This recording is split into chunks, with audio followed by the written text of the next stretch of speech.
Hello everyone, welcome to Delvi. आज के इस वीडियो में हम क्या पढ़ने वाले हैं? आज के इस वीडियो में हम पढ़ेंगे problem with the periodisation of Indian history that James mill offers.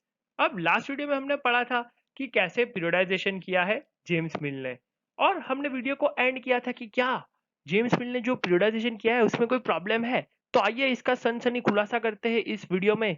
और सनसनी खुलासा करने से पहले मैं चाहूंगा कि जरा कमेंट सेक्शन में आप आंसर करके बताइए कि जेम्स मिल ने कौन सी बुक लिखी थी, जो कि हमने लास्ट वीडियो में डिस्कस किया था। अब जेम्स मिल के केस में क्या था, उन्होंने जो पीरियडाइजेशन किया था वो कौन से बेसिस के ऊपर किया था जेम्स मिल ने? तो आंसर है कि on the basis of religion. यहाँ पे आप देख सकते हैं कि 3 पीरियड्स में हिंदू, मुस्लिम एंड ब्रिटिश। अब ये 3 पीरियड में उन्होंने क्या किया था, क्लासिफाई किया था हिस्ट्री को। यानी कि आप बोल सकते हो कि रिलीजन के बेसिस के ऊपर। अब रिलीजन के बेसिस के ऊपर क्लासिफाई किया था वो बिल्कुल गलत है, वो बिल्कुल फिजिबल नहीं है। जैसा आप यहाँ पे देख सकते हो कि कैसे एक हिंदू वुमन आरती कर रही है ना? तो ये क्यों फिजिबल नहीं है, इसके बहुत सारे रीजन है। जैसे कि एक एग्जाम्पल से समझते हैं। Many different religions coexisted peacefully when the country was ruled by Hindu kings। यानी कि जब भी हिंदू किंग्स होंगे या हिंदू रूलर्स होंगे तो क्या कोई अदर कम्युनिटी का रूलर नहीं होगा? बिल्कुल होगा। जैसे कि यहाँ पे आप देख सकते हैं, जब हिंदू किंग्स रूल कर रहे थे वो वाले टाइम पे अदर कम्युनिटीज जैसे कि सिख, सिंधी, पंजाबी, ये रूलर्स भी क्या करते थे, एग्जिस्ट करते थे। तो क्या इनका रिलीजन का कोई इंपॉर्टेंस नहीं है? इनका सोशल कोई इंपॉर्टेंस नहीं है? इनका कल्चर जो है उसका कोई वैल्यू नहीं है? बिल्कुल है। तो ये जेम्स मिल ने जो क्लासिफाई किया है रिलीजन के बेसिस के ऊपर वो बिल्कुल एक्सेप्टेड नहीं था। क्यों नहीं था? क्योंकि दूसरे एग्जाम्पल से जैसे मैं आपको बताता हूँ, जैसे दिल्ली में जब मुस्लिम्स रूल कर रहे थे तो क्या साउथ इंडिया में अलग अलग रूलर्स नहीं थे? बिल्कुल थे। साउथ इंडिया में तब हिंदू रूलर्स भी थे, क्रिश्चियन रूलर्स भी थे। ये सारी चीजें आपने 6 स्टैंडर्ड में पढ़ी होगी। तो बहुत सारे रिलीजन्स एक साथ रहते थे। तो वो चीज क्या हो गई, गलत हो गई। मतलब मैं कोई भी पीरियड को हिंदू पीरियड नहीं बोल सकता या मुस्लिम पीरियड नहीं बोल सकता, और ना ही मैं कोई भी पीरियड को ब्रिटिश यानी कि क्रिश्चियन पीरियड बोल सकता हूं। तो मिल ने क्या सोचा? मिल सोचता था कि Asian societies were at lower level of civilization then Europe. यानी कि एशियन कंट्रीज जो है वो बैकवर्ड मानता था मिल। क्यों ऐसा? क्योंकि उसके हिसाब से जब ब्रिटिशर्स इंडिया में आए तो वहां पे religious intolerance, caste taboos, superstition practice, ये सारी चीजें होती थी। अब जरा ये इमेज को देखकर बताइए कुछ याद आ रहा है? लास्ट वीडियो में हमने कैसे डिस्कस किया था केस, ये भीगी बिल्ली और ये नींबू मिर्च का। आई होप तुम्हें वो किस्सा याद आ गया होगा, और नहीं आया है तो आप प्रीवियस वीडियो देखिए, ये चैप्टर का सेकंड पार्ट, जहां पे हमने डिस्कस किया है कि ये सुपरस्टिशंस प्रैक्टिसेस जो है वो कैसे होती थी इंडिया में। और जेम्स मिल सही बोलता था कि अगर ऐसी सोच होगी तो इंडिया कभी भी प्रोग्रेस नहीं कर पाएगा।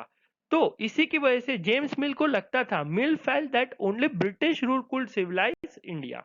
यानी कि इंडिया का सिविलाइजेशन यानी कि प्रोग्रेस कैसे पॉसिबल है? तो आंसर है खाली और खाली ब्रिटिश रूल से। तो इसी की वजह से, क्योंकि जो जेम्स मिल ने पीरियडाइजेशन किया था वो बहुत से हिस्टोरियंस को बिल्कुल मजा नहीं आया, है ना? हिस्टोरियंस को बिल्कुल मजा नहीं आया था जो जेम्स मिल ने पीरियडाइजेशन किया, क्योंकि वो रिलीजन के बेसिस के ऊपर था। तो उन्होंने जो क्लासिफिकेशन किया वो एंशियंट, मेडिवल और मॉडर्न, ऐसे हिस्ट्री को डिवाइड किया। अब एंशियंट हिस्ट्री में आप क्या पढ़ चुके हो? एंशियंट हिस्ट्री में आप पढ़ चुके हो अशोका के बारे में। बुद्धा पीरियड जो है वो एंशियंट हिस्ट्री में आता है। चंद्रगुप्त का पीरियड है वो यहाँ पे आता है। मेडिवल हिस्ट्री में क्या आता है? मेडिवल हिस्ट्री में मुगल एम्पायर जो है वो आता है, दिल्ली सल्तनत आता है। ये सारी चीजें आप 7 में पढ़ चुके हो। और मॉडर्न हिस्ट्री, मॉडर्न हिस्ट्री में क्या आता है भाई? मॉडर्न हिस्ट्री में आता है रिगार्डिंग राइट्स, इक्वालिटी, डेमोक्रेसी, ये सारी चीजें जो है वो मॉडर्न हिस्ट्री में आती है। पर ये मॉडर्न हिस्ट्री जो थी वो ब्रिटिशर्स के लिए थी, इंडिया के लिए तो ये मॉडर्न हिस्ट्री नहीं थी। क्यों? क्योंकि इंडिया में क्या तभी डेमोक्रेसी था, इक्वालिटी था? नहीं था। क्यों? बिकॉज हम किनके अंदर दबे हुए थे? ब्रिटिशर्स के अंदर दबे हुए थे हम तो, है ना?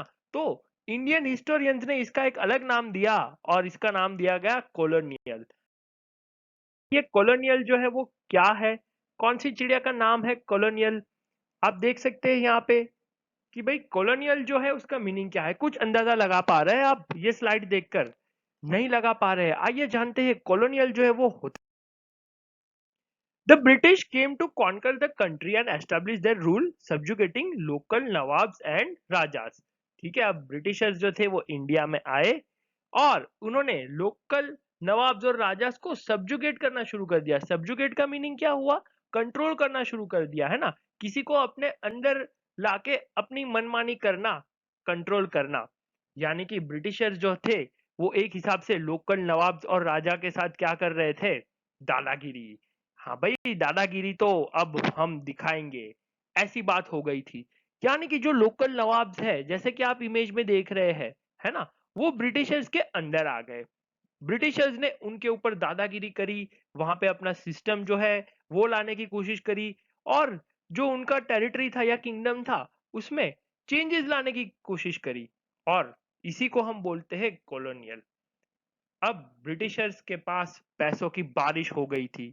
क्यों हो गई थी? बिकॉज ब्रिटिशर्स ने अपना कंट्रोल जो है वो एस्टेब्लिश कर लिया था ओवर इकोनॉमी एंड सोसाइटी। कैसे? By collecting revenue to meet all their expenses, bought the goods they wanted at low prices, produce crops they needed for export. अब ब्रिटिशर्स जो है वो नवाब को सब्जुगेट करने लगे थे। अब इनके पास रेवेन्यू भी आने लगा था, तो इस हिसाब से पैसों की बारिश हो गई थी, और वो अपने मन के हिसाब से क्रॉप्स बनाते थे जिसकी डिमांड यूरोप में ज्यादा होती थी, और उसको एक्सपोर्ट करते थे।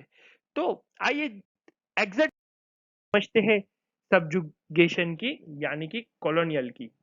ठीक है, तो when the subjugation of one country by another leads to this kinds of political, economic, society and cultural changes, we refer to the process as colonization. अब ये यहाँ पे आप देख सकते हैं कि भाई कैसे जो है इंडियंस ब्रिटिशर्स के सामने अपने घुटने टेक दिए हैं। यानी कि ब्रिटिशर्स अपनी दादागिरी कर रहे हैं, मनमानी चला रहे हैं, है ना। तो अब इसको समझते पॉलिटिकल चेंज क्या है। पॉलिटिकल चेंज का मतलब क्या हुआ कि वहां पे रूलिंग पॉलिसीज जो है उसको चेंज कर देना, वहां पे सिस्टम जो है उसको चेंज कर देना। इकोनॉमिकल चेंज यानी कि जो पहले टैक्सेस जो थे वो राजा को देते थे या नवाब्स को देते थे, अब वो ब्रिटिशर्स को देंगे, और उसमें भी वो चेंजेस कर देंगे कि भाई कितना रेवेन्यू कौन देगा, है ना, रेवेन्यू को कम ज्यादा कर सकते हैं। Social and cultural changes, society and cultural changes, यानी कि सोशल एंड कल्चरल चेंजेस के बारे में बात हो रही है। तो देखो भाई, उन्होंने जो है पूरा कस्टम और कल्चर जो है वो भी चेंज कर दिया। कैसे? कि भाई ये जो हम देख रहे हैं कि भाई मॉडर्न सूट है और गाउन है, ये सब सिस्टम जो है वो कहाँ से आया है? तो ये सब सिस्टम ब्रिटिशर से ही तो आया है ना। पहले के जमाने में तो लोग क्या पहनते थे? धोती कुर्ता ये सब पहनते थे, एंड वुमेन साड़ीज पहनती थी। लेकिन अब ये जो पहनने का कल्चर है वो भी चेंज हो गया है। तो ये सारा चेंज कौन लेकर आया है? तो आंसर है ब्रिटिशर्स। तो ये हिसाब से जब एक कंट्री दूसरे कंट्री को जबरदस्ती अपने अंदर ला देता है, तो वो चीज को हम बोलते हैं कॉलोनाइजेशन। क्या बोलते हैं? कॉलोनाइजेशन। बहुत ही इंपॉर्टेंट टर्म है। और वो जब रूल करने लगते हैं तो हम बोलते हैं उसको कॉलोनियल रूल। तो कॉलोनाइजेशन बहुत ही इंपॉर्टेंट है। आगे पूरे हिस्ट्री में ये वर्ड जो है वो यूज होने वाला है।